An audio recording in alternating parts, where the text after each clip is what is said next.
ঐতিহ্যমণ্ডিত বাৰে বৈষ্ণৱৰ জন্মস্থান নাৰায়ণপুৰৰ ভাটৌকুছিত অৱস্থিত মহাপুৰুষ মাধৱদেৱৰ প্ৰিয় শিষ্য কেশৱচৰণ আতাৰ জন্মস্থান ভাটৌকুছি সত্ৰ আজিও অৱহেলিত হৈ আছে।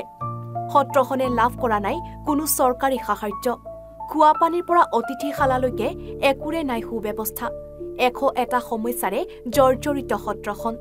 মাধৱদেৱৰ পদস্পৰ্শৰে ৰঞ্জিত এই সত্ৰভাগত আজিও সংৰক্ষিত হৈ আছে কেশৱচৰণ আতাই নিজ হাতে লিখা সাঁচিপতীয়া পুথি, আতাৰ ভৰিত ব্যৱহাৰ কৰা খৰম, শংকৰ মাধৱৰ চুলিকে ধৰি কেইবাপদো প্ৰাচীন সামগ্ৰী। ইয়াৰ উপৰি উপযুক্ত সংৰক্ষণৰ অভাৱত জহি খহি গৈছে আতাই ব্যৱহাৰ কৰা পুখুৰী। কেশৱচৰণ আতাই নিজ হাতে ৰোৱা কৰ্দৈজোপাই আজিও ইতিহাসক সোঁৱৰাই আছে।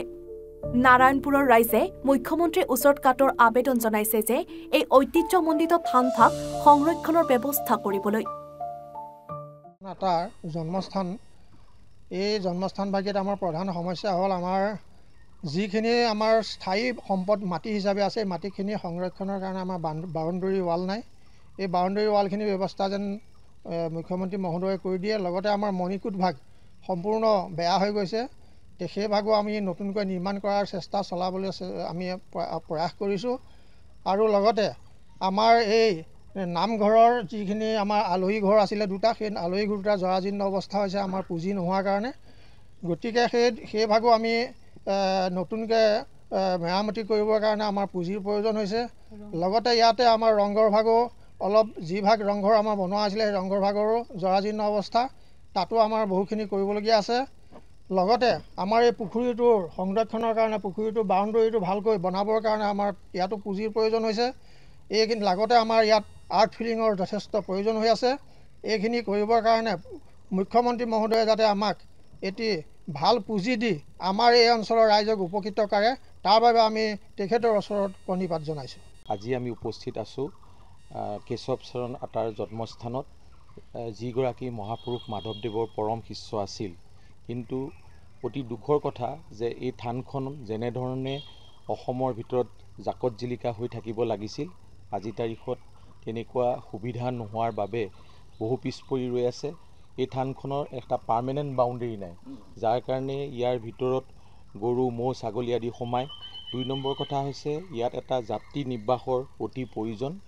আৰু এই বৃহত্তৰ অঞ্চলটো যিহেতু সাংস্কৃতিবান অঞ্চল, গতিকে ইয়াত এখন সংগীতানুষ্ঠানৰ দৰকাৰ, য'ত মানে ভক্তিৰ পৰা ধৰি সকলো সংগীত যাতে এই অঞ্চলৰ লোকসকলক শিকাব পাৰি। আমি মুখ্যমন্ত্ৰী মহোদয়ক ইয়াত আগতেও অনুৰোধ জনাইছিলোঁ। আৰু মহাপুৰুষ কেশৱচৰণ আতাৰ বহুকেইটা সম্পদ, তেওঁ নিজে লিখা পুথি, মাধৱদেৱ শংকৰদেৱৰ কেশ আদি বহুখিনি সম্পদ ইয়াত আছে, যিখিনি এতিয়া সংৰক্ষিত কৰিবৰ কাৰণে বিশেষ ব্যৱস্থা, ভঁৰালৰ ব্যৱস্থা নাই। সেইকাৰণে এটা ইয়াত মিউজিয়ামৰ দৰকাৰ। আৰু এটা পুখুৰীটো আমি দেখিছোঁ তেখেতসকলৰ দিনত যিটো পুখুৰী খান্দিলে, সেই পুখুৰীটোৰ অৱস্থাও এতিয়া বৰ্তমান জৰাজীৰ্ণ অৱস্থাত হৈ আছে।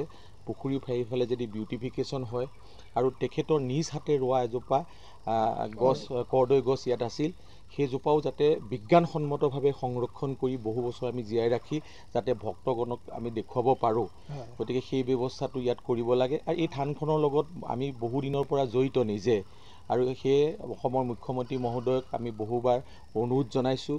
লগতে মাজুলী উত্তৰ কমলাবাৰী সন্মানীয় সত্ৰাধিকাৰ জনাৰ্দন প্ৰভু দেৱগোস্বামী ইয়ালৈ আহিছে, তেখেতেও মুখ্যমন্ত্ৰীক অনুৰোধ জনাইছে। শেহতীয়াভাৱে মুখ্যমন্ত্ৰীক আমি লখিমপুৰত লগ কৰিছোঁ, তেখেতে ইয়ালৈ অহাৰ কথা জনাইছে আহিম বুলি। আমি গোটেই নাৰায়ণপুৰ অঞ্চল হৈ তেখেতক আমন্ত্ৰণ জনাইছোঁ, নিমন্ত্ৰণ জনাইছোঁ, যাতে তেখেত আহে। যেনেদৰে অনিৰুদ্ধ দেৱৰ থানলৈ অহাৰ পিছত তাত যি পৰিৱৰ্তন হ'ল, ইয়ালৈ আহিলে নিশ্চিতভাৱে তেখেতে ধৰ্মীয় ক্ষেত্ৰত কাম কৰি আছে, তেখেতে এই বিষয়টোৰ ওপৰত বিশেষভাৱে গুৰুত্ব দিব। গতিকে আমি সকলোৱে ৰাইজে তেখেতক ইয়ালৈ আমি নিমন্ত্ৰণ কৰিছোঁ, যাতে তেখেতে আহি এই কথাখিনি বুজি লৈ ৰাইজক সহায় কৰে, আৰু অসমত যাতে এই থানখন জাকত জিলিকা হৈ ৰয়। নাৰায়ণপুৰৰ পৰা জয়ন্ত কুমাৰ হাজৰিকাৰ ৰিপৰ্ট, NFR 24।